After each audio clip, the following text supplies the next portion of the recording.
ka nandyan? Gusto ko kasi. Gusto ko sumilip. Kasi may sasabihin ako, inay. Diba? Yung lola. Yung alam mo ba yung lola?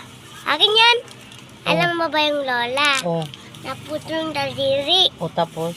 Tapos, may nakumatok sa pinto. Hmm. Tapos, meron tong mama. Tapos, sabi niya, ikaw! Sabi? Nagulat ako, tapos iyak ako, tapos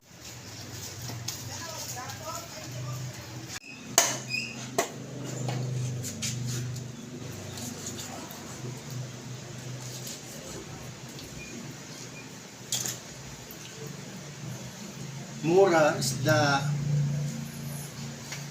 Bibiyakin pa rin, hindi na. Prito naman, no?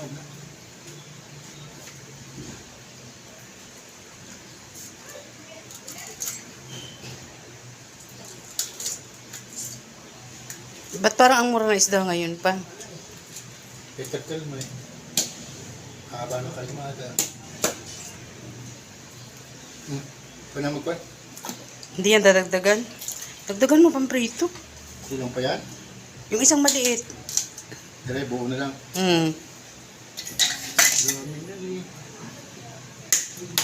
Dapat tipid-tipid, mga isda.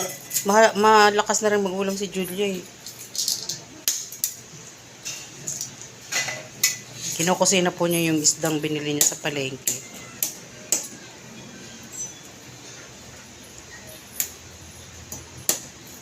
Ang mura ng isda ngayon. Yan po masasarap na isda.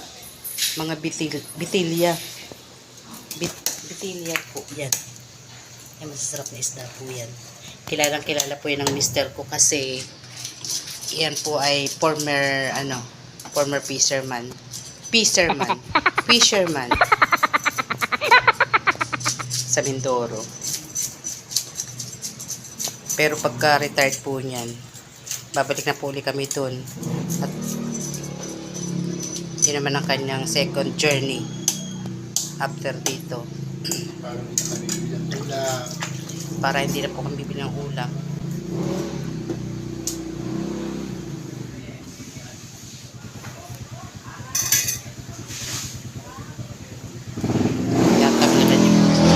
Tatanggalan niya po ng hasang.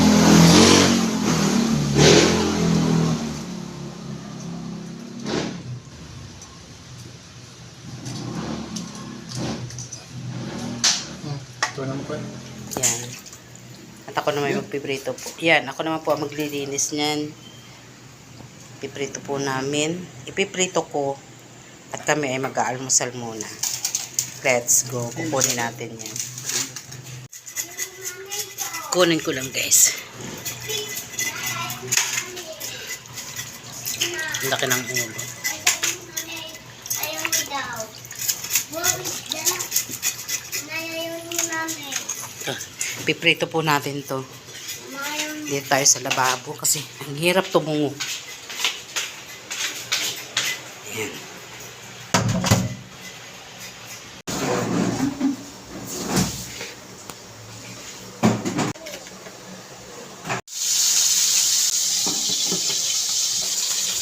Ayan.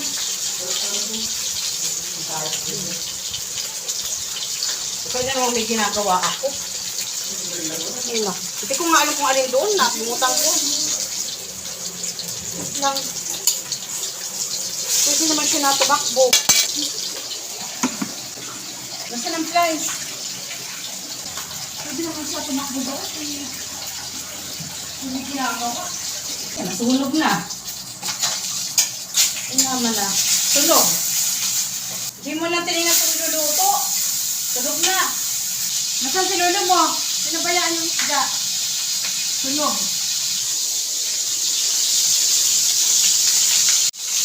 Sunog yung isda. At diba inutusan mo ako? Ay, naluluto kayo eh. Alam na alam magpiprito eh. Gusto po kang sabihin, kitang-kita mo nakasala. Hindi ko nga maisarang mabuti. Hindi ko mapihit.